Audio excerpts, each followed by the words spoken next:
couple of days after that game? It looked pretty bruising from the sidelines. Yeah, I think all the boys felt that one. It was not a bad weekend really. It was such a physical match and one that everyone was looking forward to, and such an important match as well in sort of with the championship in mind. And I think all the boys woke up Sunday morning a little bit slower than they were Saturday. And in terms of how you reflect on it, in terms of the significance of the game, how do you view it? Is it the fact that it's kept your title hopes alive? Is it the fact that you've just got a big win over one of your big rivals? How do you view it now? All the above, I guess, really. I think more importantly, it's a test match that we've won at home as well. I think that's a good marker with the months leading into it now. I think, especially now with the championship is open now, it leaves this last weekend very exciting, and I think it just makes this, as I said, this the weekend one to look forward to. Well, it was just a huge team effort. I thought the replacements, they had a big part to play as well when they came on. You know, we sustained a couple of injuries early on. Obviously Samson was a blow, but I thought Jarvis is excellent when he came on, not only in the tight but in the loose as well. You know, Gatland Jenkins, you know, he was injured when he won a penalty after not even 10 minutes on the clock, and he dug in for the team up until half time, which made Rob Evans' work a lot easier. That, you know, he was just gaining his caps just for 40 minutes. I mean, you know, from a tight five perspective, the second row, some of the numbers that have already been quoted with regards to the work that they both got through, you know, was excellent really, and the back row as a unit as well.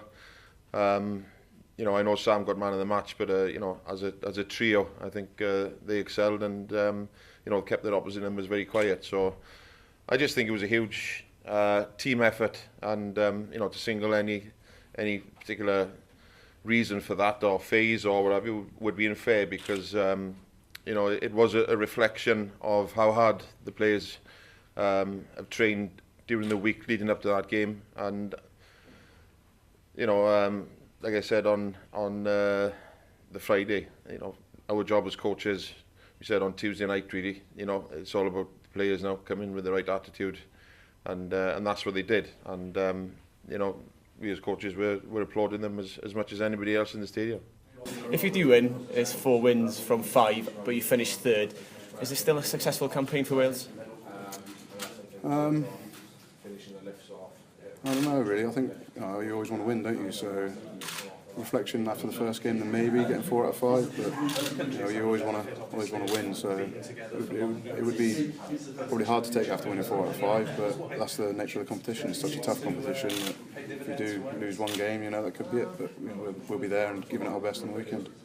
Did you consider giving Adam Jones a call? Robyn McBryde made the point yesterday he'd be open to Adam giving a call to you.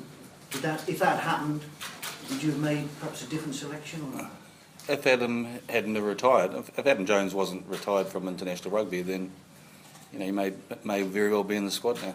But he's, as far as we're concerned, he's retired, and you know, so until he makes a different decision on that, and then it's you know, for us, you know, we haven't even discussed Adam Jones because he's not in contention for us. At what point in a game do you get the message on to the players, right, the game's won, now open it up, look for the points difference? Well, that depends, doesn't it? It depends on the scoreboard, doesn't it? You know, so is there a certain level on the scoreboard, is what I'm saying? Well, I think for a number of people, it's, you know, depending on that, is it 15 points in front, is it 22 points in front? You know, the important thing for us is let's not get carried away about the score, but then we want to win the game first, because there's 2 other games after us that can still, you know, the result can sort of, you know, be the worst thing for us, thinking about going out and trying to score 40 or 50 points against Italy and end up trying to play too much rugby early on and losing the game, and then find that France win and Scotland win, and you know, we've potentially cost ourselves the championship. We've got to be smart about the way that we approach the game, and it's about accumulating points, it's about doing the job up front, and if things go well, then maybe being able to open up things later in the match. So it's making sure that we don't get too far ahead of ourselves. For yourself, obviously Italy renowned to be strong up front. you're looking forward to the challenge up front, and how difficult will it be? I think it's a challenge, but it's a challenge we're looking forward to. The same as obviously going away to France was a massive challenge for us, but I thought we stepped up to that challenge, and I think the boys that are in this week, especially the boys that come off the bench on the weekend, done a real good job. So it's just building from that performance on the weekend and looking to solidify our set piece again.